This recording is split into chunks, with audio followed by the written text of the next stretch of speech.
In this video cast, we'll look at an electrochemical cell quiz. An electrochemical cell is usually made of two differing metals, and the two metals are usually submerged in solutions and connected by a wire with some type of load in between. In this case, it's a light bulb. And connecting the two solutions is something called a salt bridge. Salt bridge is filled with cations and anions that replace the lost positive and negative ions from the solutions. Given the following information, answer these about the electrochemical cell above. Electrode A is made of lead, so this is Pb, and the solution is lead nitrate. So we've got some Pb positive ions in here, Pb plus 2 because it's lead 2 nitrate. Electrode B is made of manganese, Mn, and the solution that it's submerged in is manganese nitrate, manganese 2. So this is Mn posi 2. Question number 1 says, which is the most easily reduced metal? To determine this, we need to look at something called the standard reduction potentials. You have a sheet of standard reduction potentials on your yellow periodic table. And if we look on the yellow periodic table closely, you can notice that they're all listed from the most easily reduced, which is the highest electromotive force, or E with the little circle right here, to eventually 0, and then the lowest or least easily reduced. Notice they're always listed in ease of reduction. Here's lead 2, which is negative 0.13, and here's manganese, which is negative 1.18. So we'll write those down.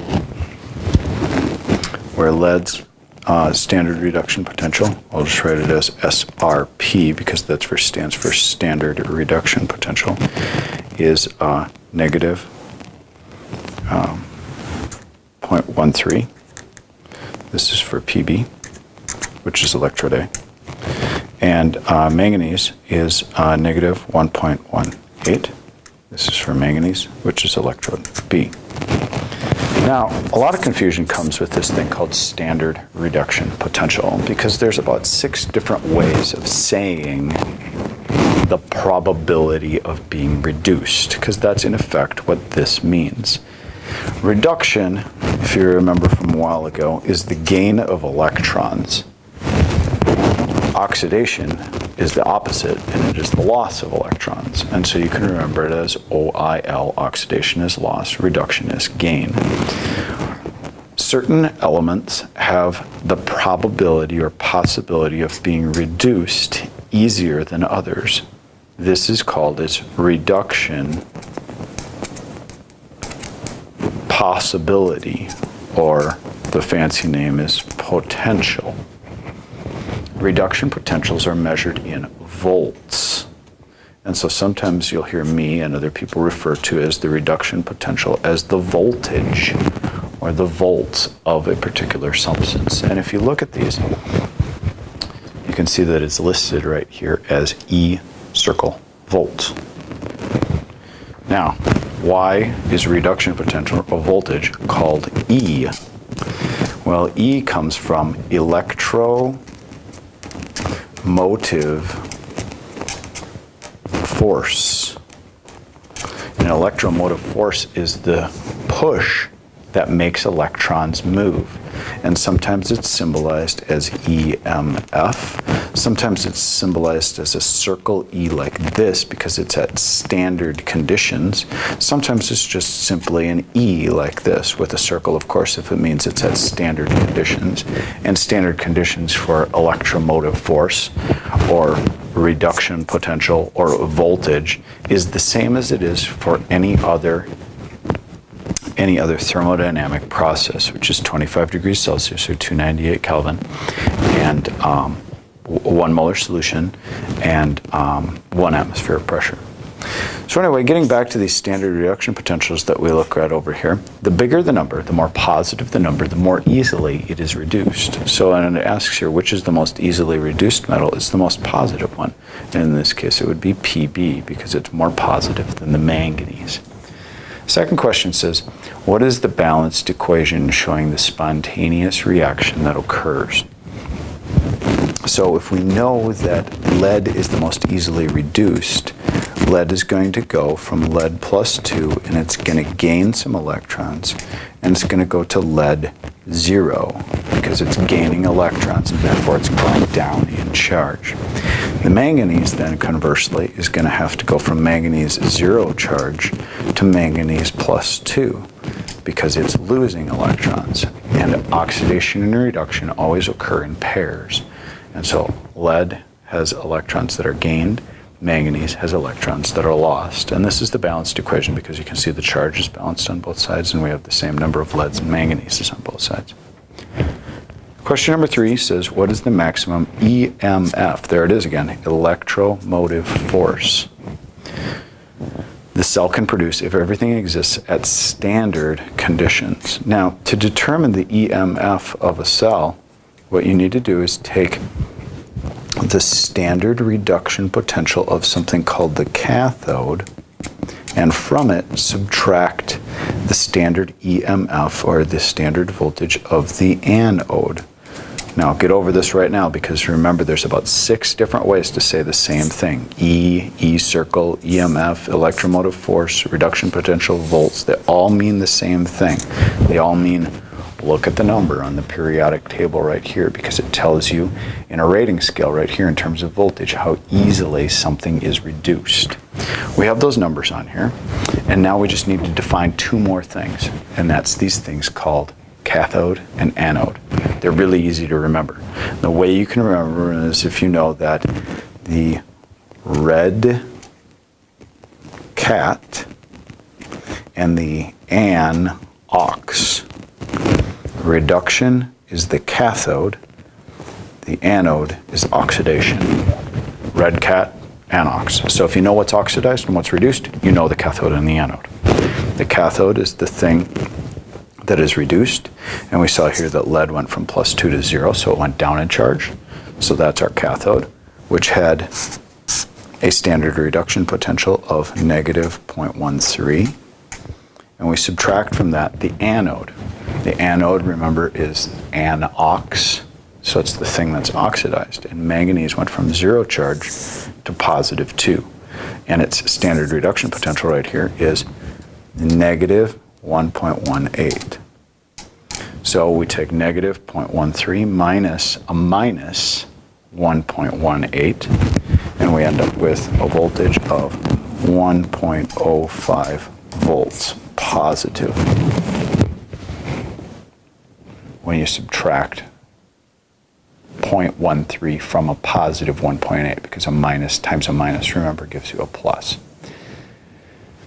So this means that the potential difference between these 2 metals when they're connected in a wet cell like this is 1.05 volts, or let me say it like 5 different ways because it can be said 5 different ways. This is a potential difference of 1.5 volts. It has an electromotive force of 1.05 volts. It has a standard EMF of 1.05. Its E circle is 1.05. Its voltage is 1.05 volts. You can say it any one of those ways, and they all mean the same thing. They mean, what is the difference in being reduced between these 2 metals? Okay, question 4, what is the direction of the flow of electrons in the wire? Well, we see from the balanced chemical equation that manganese is losing electrons and becoming oxidized. So that means the electrons here are being lost, and they're being driven along this wire right here. Being driven along this wire right here, and they're flowing in this direction. The electrons are driven along this direction over here towards the lead. So we'd have to say that they flow from manganese to lead. From manganese to lead.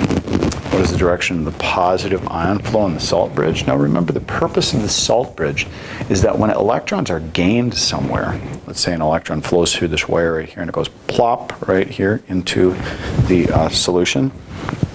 Well, unless there's something to balance out this negative charge right here, no more electrons will flow in there.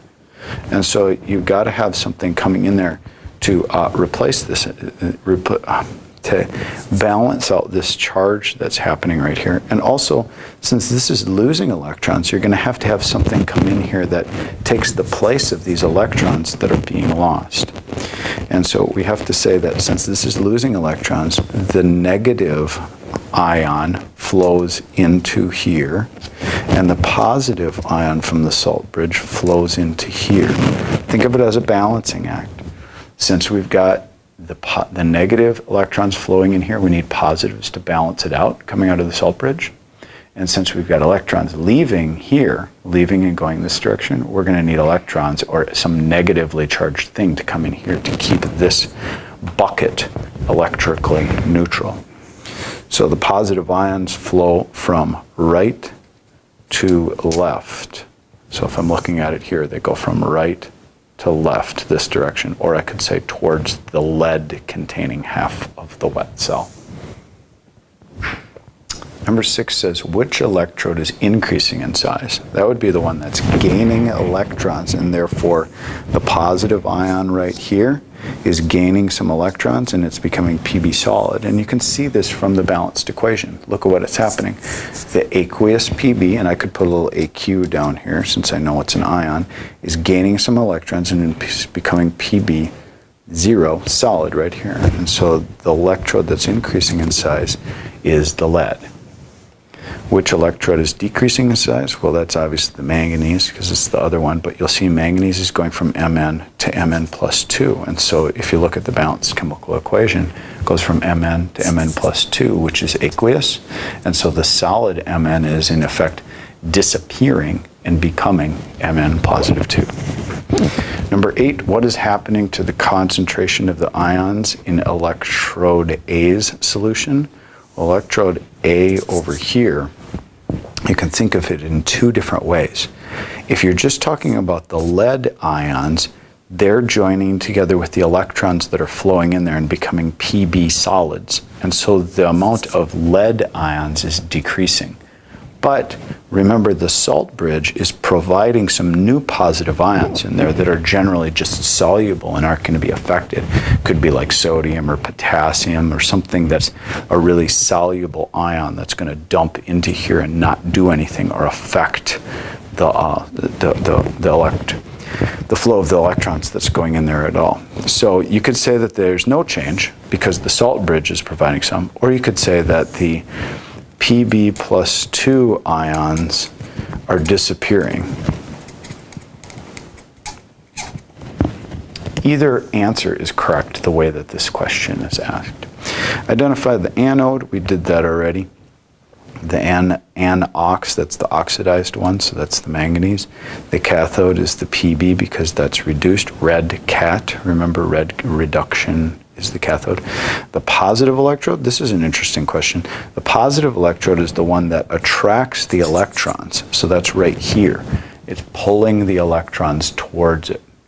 And then the negative electrode is the one that's losing the electrons right here. So we have to say that Pb is the positive electrode and Mn is the negative electrode. 3 last questions. If electrode A were replaced with a She, what would be the EMF of the cell and the direction of electron flow?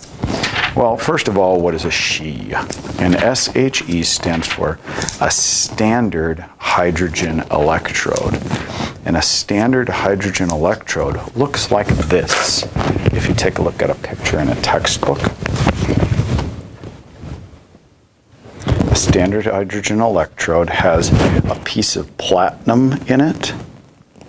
And you can see that it's in 1 molar hydrogen solution.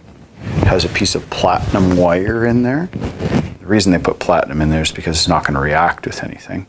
And then it has a 1 atmosphere concentration of hydrogen gas above it.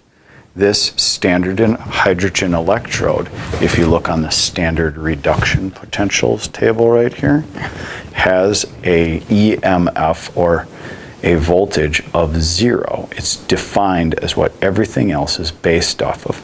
And you can see the half reaction for a standard hydrogen electrode is 2H plus 2 electrons makes H2 gas. And that's the reaction that happens inside of the standard hydrogen electrode when it undergoes reduction. Now, if it undergoes oxidation, it's obviously the backwards of that reaction. So we really need to replace electrode A with a She, a standard hydrogen electrode. So this guy right here now has become a She. And if you look at the standard reduction potential, which we just did, that has an electromotive force or voltage of 0. And then the manganese one remains the same, and the manganese was negative 1.18 volts. And so to find the EMF of the cell, the electromotive force or the reduction potential or the voltage, whatever words you want to use to say it, remember they all mean the same thing. You take the cathode minus the anode. And the cathode is the one with the larger reduction potential, and the anode is the one with the lower reduction potential, and you subtract those two. So 0 minus 1.18 gives me a voltage of 1.18 volts for when we replace electrode A with a She. And lastly, the direction of electron flow will be the same because it's going from the manganese to the She, because the She, the standard hydrogen electrode, has a higher reduction potential, and therefore it will be reduced, and the manganese will have a lower reduction potential, therefore it will be oxidized. So the flow of electrons remains the same. Practice one of these electrochemical cell quizzes on your own.